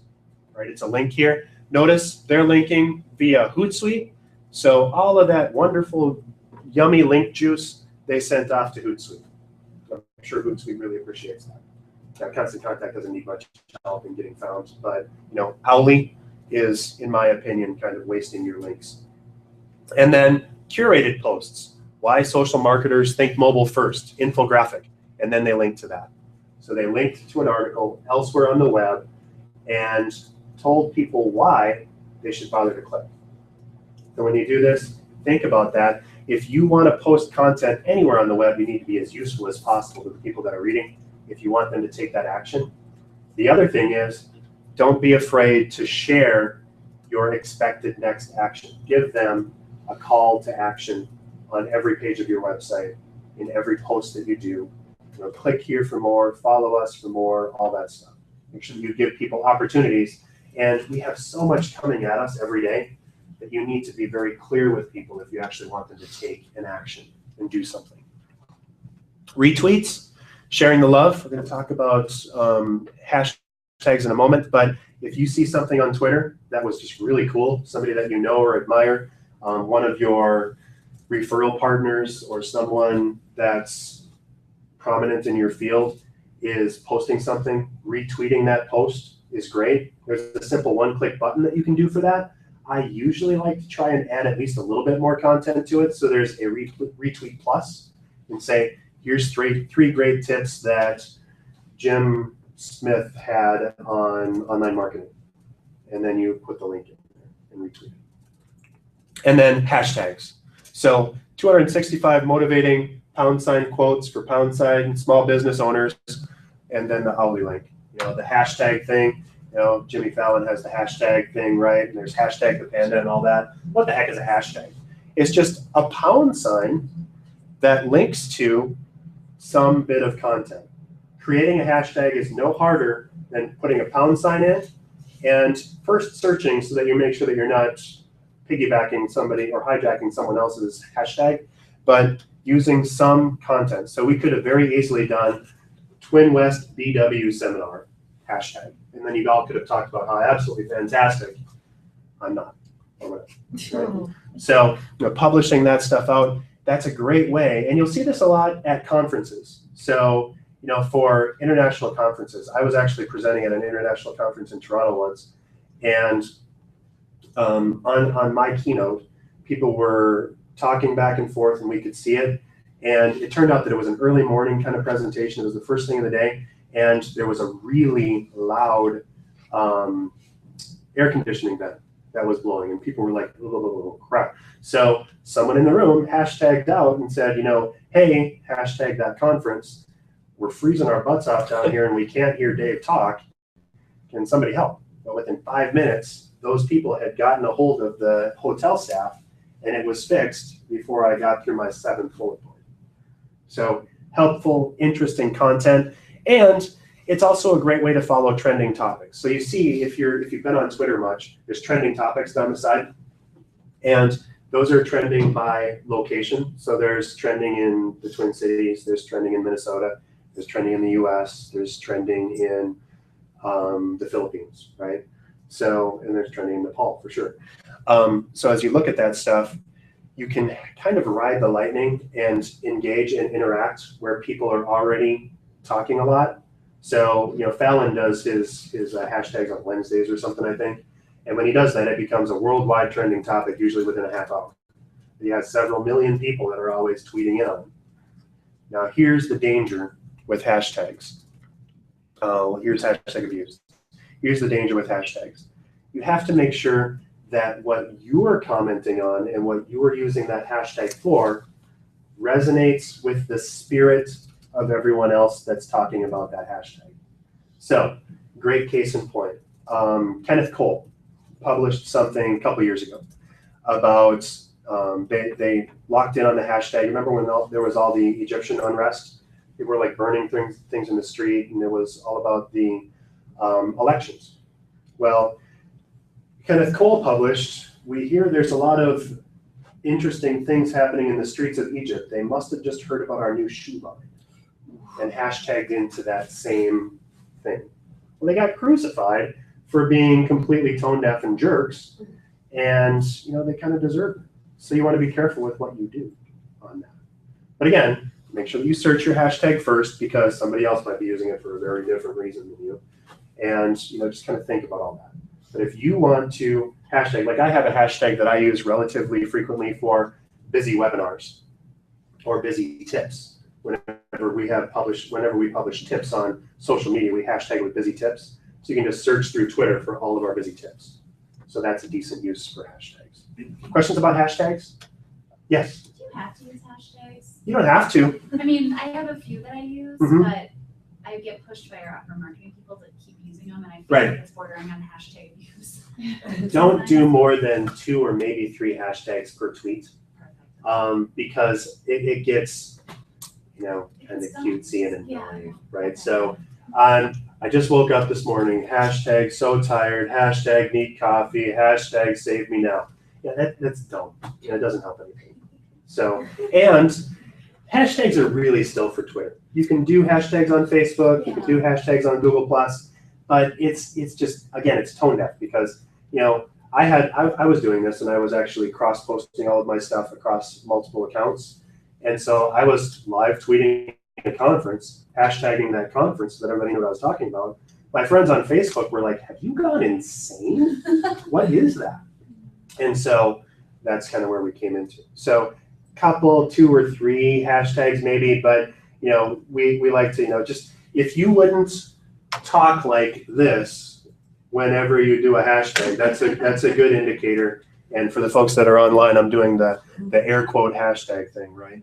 So, if you wouldn't do that in your regular conversation, that's a good indicator that you're overdoing it in real life or on Twitter. So, yeah, helpful. Yeah. You had a question too about hashtag? How do you search a hashtag? Perfect. So how do you search a hashtag? There's a search function right at the top of Twitter in the Twitter feed. So you just type in search, and the fun thing is you don't even need to add the hashtag or the # at the beginning of it. You just type that in, and that's how all that goes. And so that's what Twitter uses when they're searching for things or when you search, but you don't need to type that in when you're searching, because Twitter will reply with everything. So yeah, sure. When you follow your prospects on Twitter, for example, a good in video production will follow a lot of agencies or web companies, Right. And will tweet at them Yes. certain things. Mhm. What is there a quote right or wrong way to do that? Not really. If it, just be kind about it. Okay. And be genuine about it. So can't wait to see you today at BizzyWeb, at Dave Meyer. Looking forward to the presentation. That's great. That's awesome. At BizzyWeb, your video marketing really sucks. You need to talk to us. That's not good. Sure. Right. So that's the type of engagement that you can expect. And if you follow someone, and the Twitter kind of gets a bad rap for this, where people, especially if you're used to like LinkedIn or Facebook, go ahead and follow everyone that you think you ever might want to follow. That's how you're going to get your larger group of followers. So any of the people that you're trying to follow in your industry, any of your referral partners, anybody that you just think is interesting, go ahead and follow those people. And conversely, you should watch your follower list and follow people back, because that's kind of expected. And I've had people say, well, I don't want anybody following me. Well, why are you on Twitter then? Because that's kind of the point. So You're following people, and by clicking follow, you're saying, I think you're interesting enough that I want you to pop up in my feed anytime you say something. So it's a mini nod, it's a mini, thank you and connection. You also can't send direct messages to people unless you follow them and they follow you back. So if you want to direct message someone, that's the only way you can do that. So, and a final word about Twitter, and with all social media really, it's tempting sometimes when people mistreat us, or when people, when you have issues with a company or something, to tweet at them and to complain and to rage against the machine. But realize what that says about you when you're crowing off and uttering all those Effenheimers and all that stuff. It's making you look bad. And if someone attacks you online and does the same thing, there's only one good course of action for that. In interacting with them and telling them that, no, you're crazy, no, I hate you, or, I'm going to call the cops, all that stuff, just ignore that. Ignore that impulse to fight back. Everyone loves rooting for the underdog. And if you're an organization and someone's tweeting at you that they're complaining, you ain't the underdog. So all you can do if someone's tweeting you and they're complaining is to engage with them, say, hey, at Bill Smith, so sorry you had that experience. Would love to connect with you offline on that. Please go to this page and we'd love to take care of you. Comcast made a huge name for themselves on this. They've kind of squandered that now since Twitter started, but they had Comcast Cares as a hashtag. They would search Comcast sucks or I hate Comcast, and then the Comcast Cares handle would proactively engage with them and said, so sorry you're having that problem. Give us a call at this number and we'll take care of that for you. And at the height of this, probably in about 2011, when they were really humming on it, if you called the 800 number for Comcast and you simultaneously tweeted, Comcast sucks, I can't believe this, you would get served 5 times faster by tweeting than you would by calling the 800. And then the best part about that was they were interacting and engaging with people and fixing problems. And the entire idea was, man, Comcast really screwed me over, but they answered me, and guess what? Comcast cares. So great PR.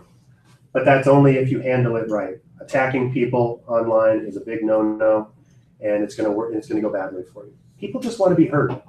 Answer their request, take it offline, and move on. So, and if you have problems with that, there's a lot of times when hiring a professional makes sense, and we don't do reputation management that much, but I have great people that do, that are actually members of this chamber. Sterling Cross, PR, Chris Lauer. They're great people that are taking care of that. So, okay, questions about Twitter? Awesome, thank you. All right, text updates on Twitter, posting with a link, stats, facts, or tips, and quotes. You may be disappointed if you fail, but you're doomed if you don't try. Don't make that your one-trick pony. Don't rely on one thing. You need to round out your content in order to be interesting and engaging online. So, but use all of these because that's all great ways to build your content. Visual stuff, you can do pictures and videos on Twitter. Twitter has its own thing called Vine, lets you do 6-second videos that loop. There's a lot of amazing creative stuff out there for this. But photos, for sure. You can shoot photos with your mobile device or load them up to your tweets on your computer. Videos, same thing. Again, make sure that your keyframe on that video in Twitter is engaging so that people will want to click. I think having a piece of paper with good morning on it isn't that engaging to me. But if you embed a Vine video, for example, on Twitter, because Twitter owns Vine, that'll autoplay in the feed. So you can see that. And then infographics.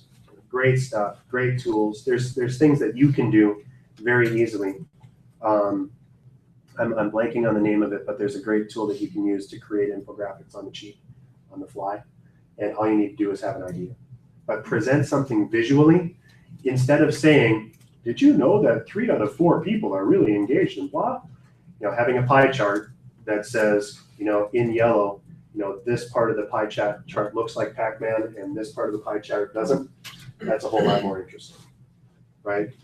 So, okay, Twitter content exercise. Tweet at least 5 times a day. Again, that's kind of a lot if you're not used to this stuff yet, but as a target, that's an okay way to go. Try something once a week to get started on all of these. Plan 4 tweets and leave 1 open for something that happens during the day. Planned creating or curating blog post tweets, planned questions, photos, tips, facts, or stats, or something new that you discovered or saw today. We'll publish all that content out.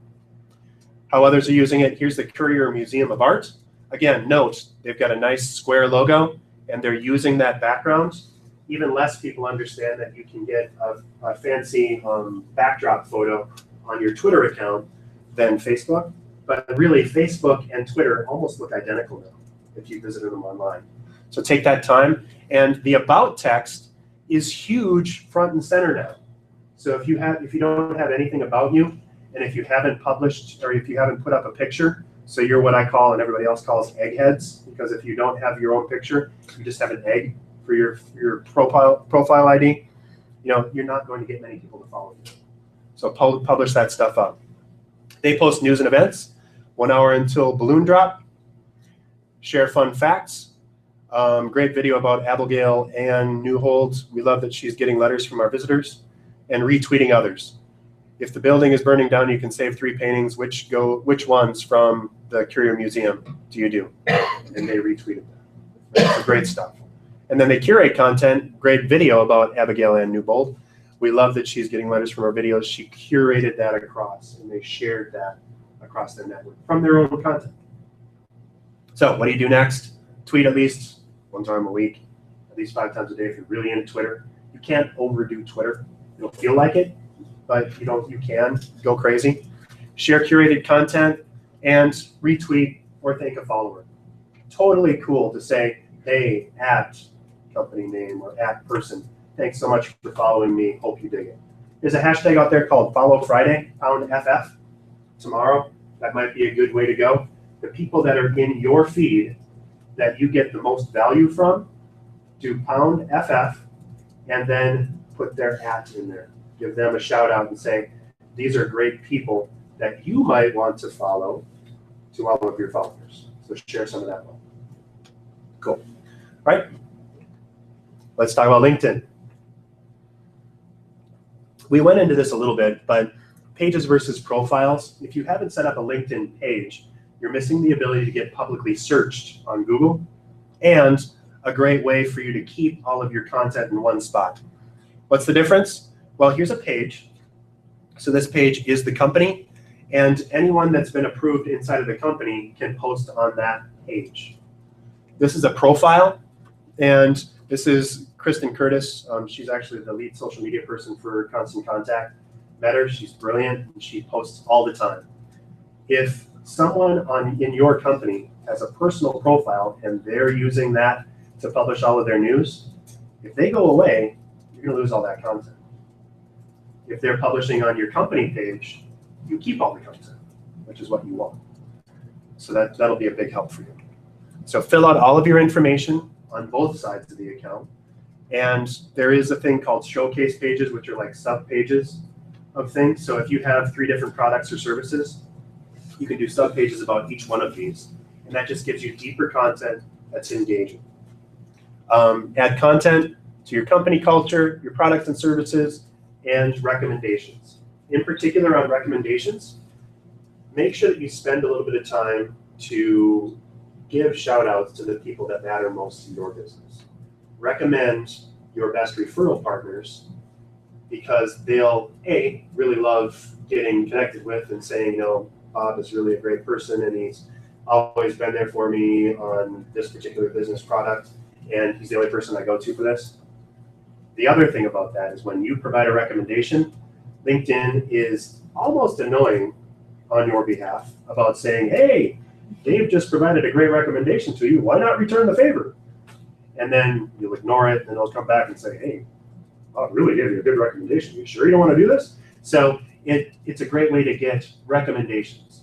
And there's a difference between endorsements and recommendations. With an endorsement, LinkedIn pops up and it says, does Dave know about social media marketing? You click yup, and then it says that Mary endorsed Dave for social media marketing.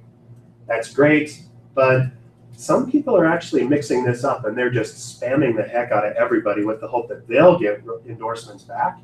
I get probably 15, 20 endorsements a week. So that's great, but it's almost meaningless because everybody's just kind of doing it. It's so easy to just click that link. But a recommendation, that's gold. And you want to encourage people to do that. And the best way to encourage people to do it is to do it for them. Okay, so content types about you, product updates, things that you're doing on your business, behind the scenes. Here's something that happened today that was really amazing, or we were able to really affect this person's job or this career, or we had this really tough problem that we were able to fix. Nobody wants to hear sob stories. So behind the scenes, I stubbed my toe. Not awesome. Behind the scenes, I fixed somebody's computer problem. Great tool. Be careful what you share, and don't specifically reach out to people or highlight things, especially if you're in like the financial services industry. You have to be really careful with this, but make sure that you're connecting and engaging. And then recruiting. So LinkedIn, obviously, if people are looking for someone to hire, or if they're looking for you as a referral partner, publish out those opportunities. And in your personal profile, be sure to post not only what you do or what you've done, but make sure to note what you want to do. Looking for opportunities in. Even if you've never done it, you won't show up in searches unless you write about it. So be sure to add that. The other content types, useful info, whether it's blog posts, guides, or ebooks. Again, LinkedIn is more corporate. So ebooks and how-to manuals and free ebook downloads and all that stuff, really helpful and one of the best ways to share content on LinkedIn. And then industry news. So what you do, what you know about that nobody else does because they don't have the same subscriptions that you do. So with LinkedIn, a couple times a week, share stuff that's about you and useful to your audience. But whether it's about you and its product updates, helpful information, or it's about your audience and things that they need to know in order to make an informed decision with you. You really need to focus back and get to the why of who you are for your clients, because in social media, just like you shouldn't say buy now, the homepage of your website and what you do on your social media accounts shouldn't be crowing about what you can do for others or who you are. Nobody cares if you've been doing this for 16 years. Nobody cares if you're a really nice person. What they care about is, I have this problem, can you solve it for me? So you're going to identify the ways that you can prove that to people and kind of share the why of what you do. So I just did a busy webinar on this yesterday, so it's still kind of on my hot button topics. But if a lot of times what we like to focus on is the what of what we do. I just filled out this tax return for a person and it was awesome. We might talk about the how. I filled out this tax return because I used QuickBooks and it was amazing. But few of us get back to the why. And if you can focus on the why, I helped a small business double their revenue this year, and that's such an amazing buzz for me. That's what people will connect with. So if you start with the why and go out from there, that's much more effective than focusing on what you do and trying to convince people that you're interested in the why.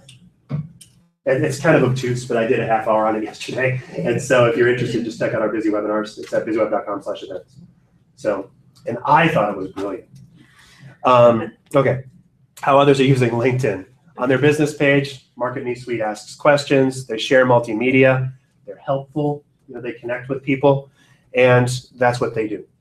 So with LinkedIn, what do you do next? Fill out everything on your page and your profile. Be helpful, be informative, and share what you can do for them. And don't forget the why behind it. People engage with emotion. They engage with what makes you tick. Don't be afraid or shy to share that. Be active. Post at least once a week, really, but 2 times a week if you're feeling crazy. And try sharing something about your industry. We're all experts in what we do because we know more than the people that we're writing for. So share that. Okay. Google Plus. Any more questions about LinkedIn? We got 3 more And I think we have 15 minutes left, so we're going to bang through this pretty quickly. But you know, this is fun stuff. Google Plus, nobody really gets, but I talked about it a couple times. SEO is the name of the game. Search engine optimization, the art of helping you rank higher on Google and snubbing your competitors' nose onto page 2, right?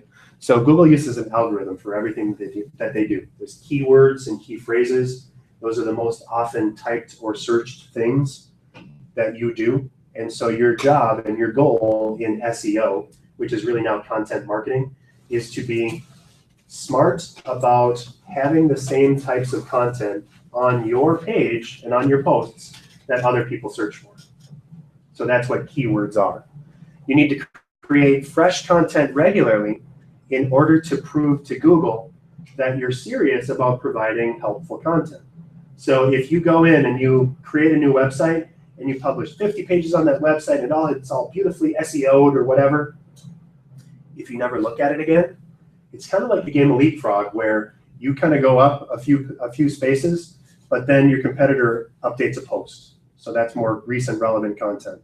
And then they update another post. And then they publish another thing. And all of a sudden you're on page 2 or page 10 because you haven't been consistent. You don't have to work hard on this. One thing a week is perfect for content, but everything that you do, especially in Google Plus, because they're kind of synonymous, is going to help you with SEO. If you use those correct keywords, and if you do what you do, you know, Google is the 800 million pound gorilla on the internet. Google Plus is its baby. You don't tell an 800 million pound gorilla that its baby is ugly. You use it because it's helpful. They love it when you publish sparks of content to your page. They're like, oh, you're serious, you're using our tools, awesome. So that's what you use Google Plus for. So useful info, whether it's blog posts, events. In Google Plus, if you get serious about this, they have all these auto awesome things. Everyone that joins your event can take pictures and it'll all be published up to the joint page for those pictures. It's really cool stuff. Industry news, it's great stuff, especially if you're in a technological industry or a place where people are spending time that are kind of techie and geeky. Google Plus is a great place to be. But again, it's all about SEO anyway. So multimedia, whether it's photos, and again, Google has some really neat auto awesome where it'll automatically adjust the pictures. If you post 5 pictures in a row, so like if you're doing a thing in your camera, it does the burst mode thing on your phone, it'll automatically make that into an animated GIF. It's cool stuff, and it does it just all on the fly. Videos, we've talked about this, but guess who owns YouTube, right? Google. So any YouTube videos that you post are automatically integrated. Small bit of trivia. The #1 search engine is Google, of course, right? We know the #2? YouTube. So more people search on YouTube for anything under the sun than Bing and Yahoo combined. So, and then it's about double again on Google. So that's where you need to spend your time. Graphics or e-publications, another great way to publish out content on Google+. So with Google, post regularly, share your content and useful info, links to industry news, photos and videos. All of this should be designed to get traffic back to your website.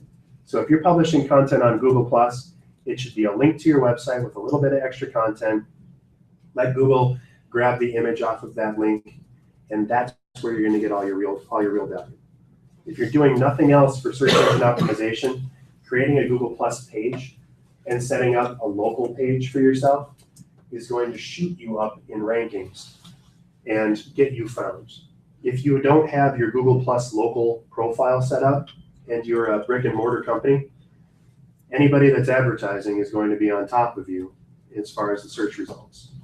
If you do have a local page on your website or a local page attached to your website, if people can search that, if they search for you, if they're physically located close to you, you're going to be at the top of that list. And 80% of searches are done on mobile devices now. Google knows to the meter where that person is. So if they're within 3 miles from you, they publish that search. Doesn't matter if your competition in Hutchinson is spending $10,000 a week on advertising, you're still going to pop up top. Good, easy bonus tip. All right, so Geek Girl uses this stuff. They share blog posts. They provide industry news. They post events and things on there. BizzyWeb does this with all of our busy webinars. We have 150 busy webinars out there so far. So if you're interested in all kinds of topics on the web, just go to our BizzyWeb.com/events page, and there's recorded videos on everything you'd ever want to know about online marketing. They share photos, and I love this one. Checking to see if our CAD is fully charged. Step 1, step 2. Yep, it's all charged up, right? So super cute. Be helpful, engaging, funny, and that's a great way to grow your business using Google+.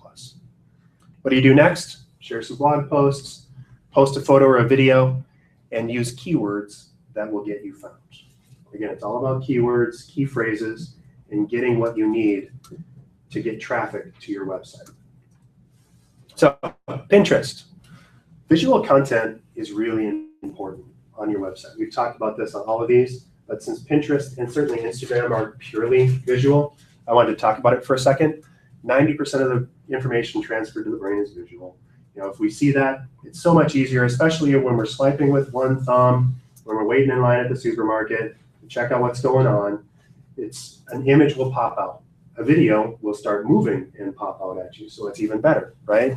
Photos are like twice as much as text updates, and 67% of people say that images are very important in selecting a product or a service. So make sure that you take some time to think about that. If you're an accountant or if you're a lawyer, it can be challenging to figure out what to post. That's where infographics come in, pictures of your team, and just fun things that happen around the office. If it's somebody's birthday and you put together a really cool cake for them, share that kind of stuff. That's what people love. So, content types about you on Pinterest. Again, you're going to set up boards that are relevant to what people will be interested in for your company. So easiest if you're a contractor, if you're a home builder.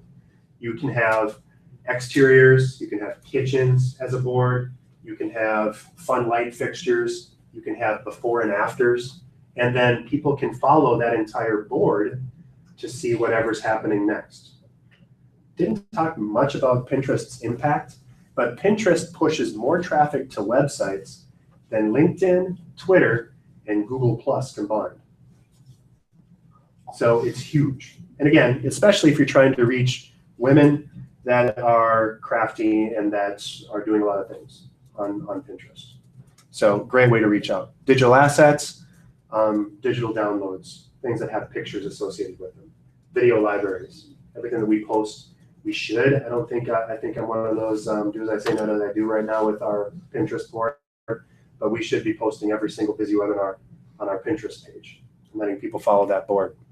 And then of course, photos and videos, publish all that stuff out. This is a way for people to categorize and come back to cool stuff that you do. So that's the point of Pinterest. So useful and interesting content, curated content, blog posts, quotes or tips. Most blog posts, at least great content on websites, usually has an image associated with it of some sort. Post that, tag it, add content to it, and that's how you get more content into Pinterest. So 5 pins a day, if you're really crazy about this stuff. Certainly if you have a online store that sells interesting things, kind of back to the Etsy thing. Etsy wouldn't exist without Pinterest. It's a great way for people to find and categorize information. The most trafficked boards that I personally have on my Pinterest are all of the Pinewood Derby cars that I was looking through when we were doing the Pinewood Derby with my Cub Scouts. I'm still getting those, and that was like 2.5 years ago. So it's funny. But useful and interesting stuff, helpful, inspirational quotes. You can do the Sun EE cards thing if you want. Just make sure that it resonates with your audience. And then the Unique Sheep is doing this. They pin their products. They provide useful pins. They curate content, different kinds of patterns. They try how-tos. So here's how to do carrots and other things. All kinds of cool stuff. And then for you, 3 to 4 boards.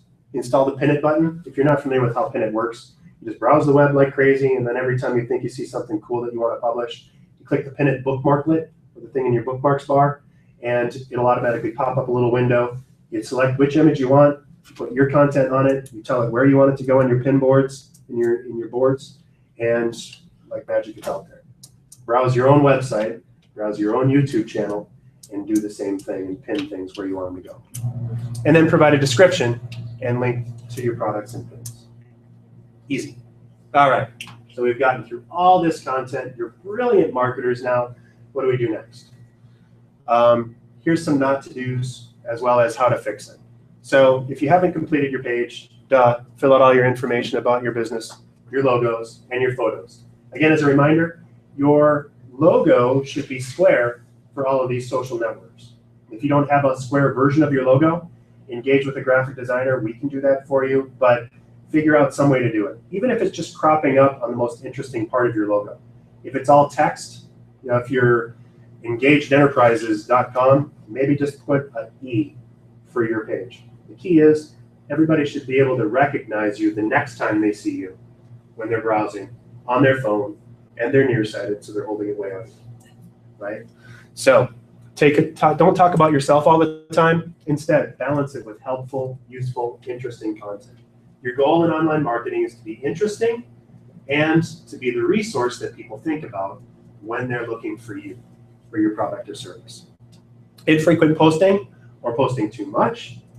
I think with most of us, overdoing it is going to be kind of hard to do right now.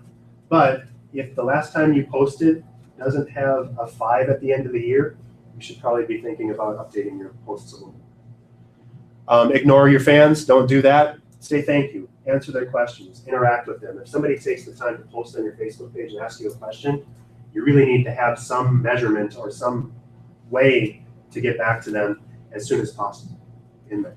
So just think about that. It's tempting to delete negative comments. I hate you guys. I tripped on the sidewalk. I bonked my nose, whatever. Just be helpful and create a positive experience. So sorry you had that problem.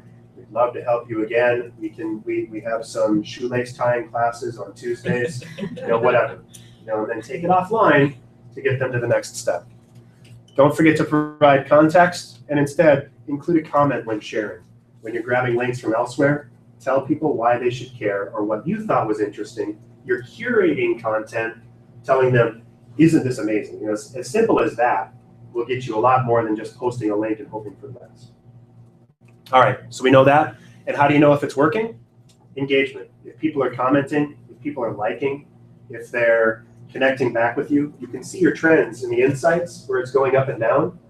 If you post something and no one comments on it, no one likes it, and you don't see any dip, and as a matter of fact, you see that a couple people left your page, that's probably a good indicator that that wasn't a great piece of content and you should try something else. Or try it at a different time. Check out likes, shares, comments, retweets, repins.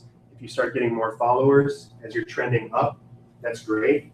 It's easy to get kind of caught up and romanced by the idea of, oh man, I want to get to 10,000 likes on my Facebook page. Again, 10,000 likes on a Facebook page is only going to get you maybe 400 exposures nowadays. So don't get romanced by that. What you want to measure is real actions. Are people subscribing to your seminar? Are people buying your products? Are people following you or signing up for your email marketing list so that you can continue to engage, inform, capture, and convert them into customers? And it all takes time. So be patient with yourself. The key is just to be consistent. Start small. It'll start paying dividends, and that makes it a whole lot easier to do more of if you can see, wow, that tweet really worked, so I'm going to do more of it. Or, it didn't work, so I don't have to worry about Twitter because evidently nobody that I like is out there. So next up, go do it. Choose those networks. Use the worksheets that we'll be sending. And when we send you those worksheets, please do reply if you'd like us to give you a buzz report. We're going to have some really cool stuff that we can do for you, and we'll share more about that in just a second. Try the next steps we suggested. Keep track of your audience engagement and if it's really working. And finally, we have a special offer. If you'd like to try some of this, I mentioned Constant Contact a couple times during the event. For $45 a month, you can have Constant Contact do a whole chunk of this stuff for you.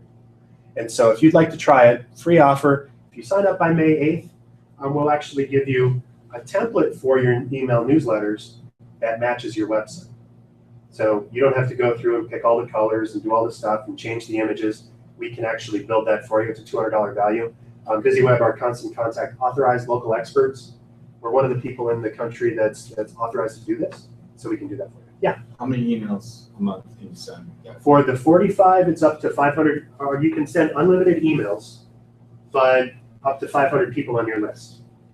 For every additional 2,500 people, it's an extra $15 a month.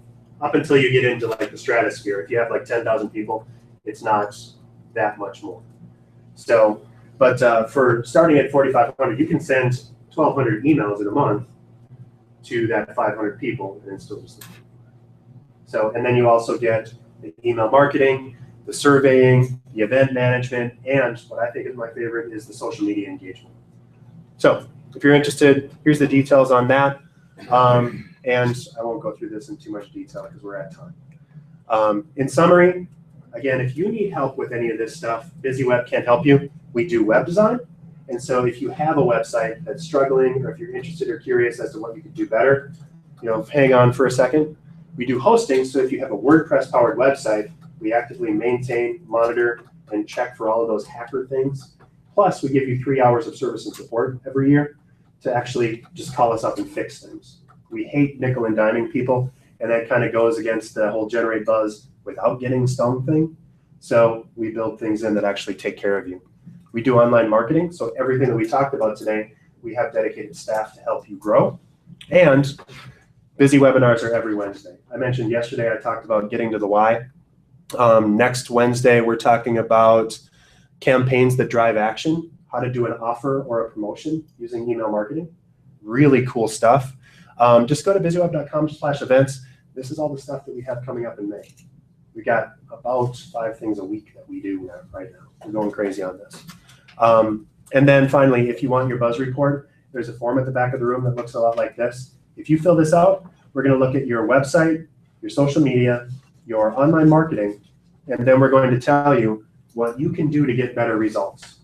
You can take that to whoever built your website, whether it's your uncle's cousin's sister's boyfriend, or a real company, or you can just do a lot of this stuff yourself, and it'll help you get real results. I'm a big firm believer in do good things and good things will happen. So this is our way of doing that. That's all I have. I'm going to take one brief second and look at questions. So Jen, you can probably kick up the lights for us, and I'll be here as long as you need us to answer those questions. But otherwise, thank you so much for hanging out with us. Thank you. I hope this was useful. So you do this.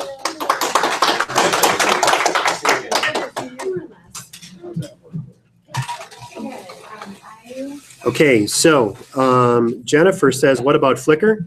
And Flickr is a great tool that you can use to engage and inform people in a purely visual medium. Yahoo is kind of taking it to the next level, or kind of stepping it back, where they have, on one hand, a lot more images that you can put up there. You can load up to 1 terabyte of information in there, but it's kind of hard to keep managing and maintaining. So think about Twitter pretty carefully. It's a good resource, but I wouldn't really call it a social media network. Okay. Will says, I do social for a country club. Is it okay to use a hashtag if it's been used 2 other places in causes? And if you're daily posting photos of specials and drinks, is that considered engaging or business posting? And Will, you kind of have to go by your audience. So if that's what works for you, and if it actually works, that's what I would use. And as far as overusing hashtags, as long as a comment or a tag isn't actively being used, in my opinion, it's fair game. And Will also said, how would a country club build a better Twitter following and engagement? And it's all about being you. And so post up cool stuff, post up the hole-in-ones or the amazing shots, the experience, just illustrate and inform people on how to work. And then Jennifer said, I offer after-school enrichment classes for children ages 4 to 3, and I currently have parents sign a photo waiver form before joining a class. Is it enough to post pictures of my students on Facebook or other social networks? I think you'd probably be okay, but if you want to get active in social media, especially for students and kids, you're going to want to publish out something and give the parents an option. And be prepared to have parents not want to do that, because we all get pretty protective of our kids. So be careful. In general, if you can get away with posting either big pictures of the entire class, don't focus on one student over another, or if you can shoot like the backs of the kids' heads or something, or shoot them in a way that they're not easily identified. That's a much safer way to do it. So that would hopefully help. Aaron says, if you have two different locations, is it better to have separate pages for them or to share a page? And in my opinion, it's better to have two different pages for that account. And so hopefully that'll help. Be sure to get back to me. And if you have additional questions on this, thank you so much for everybody that was hanging on online. And again, look for that follow-up at the end. But we would love to help you any way we can. Be free to send, or feel free to send us a note. Again, I'm at dave.meyer@BizzyWeb.com, or you can tweet us or Facebook us. Just Google BizzyWeb, and you'll find every way you could possibly want to get a hold of us. Thanks all so much. Have a fantastic day. And remember, at BizzyWeb, we help you generate buzz without getting stung.